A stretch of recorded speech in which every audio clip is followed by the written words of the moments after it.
Pan mewn penbleth neu drybini dyma i'r bach chwilys Andy a mawn i ar ei ofyn i bob alwad beth am rhywun.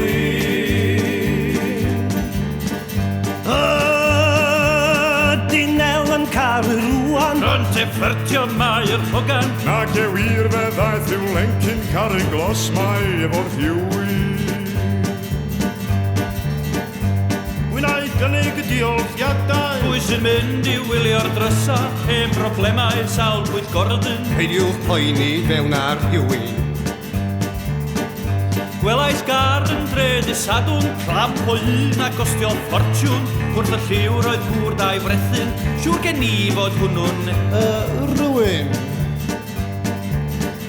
Holwch darddiad am beth stori Bron bod tro fe gewch i siomi Pwy ddywedodd wrthyt Elwyn Hwn i ddim ond dwedodd rhywun.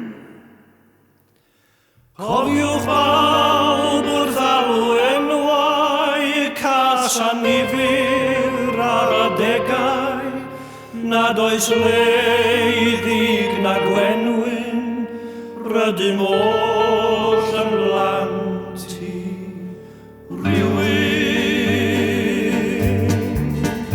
Mae'n ymddangos fod na adwaith wrth oed rhywun Fwy nag unwaith Rywch y dirmig lond ei golyn pan yn dwedyd Rhywun. La la la la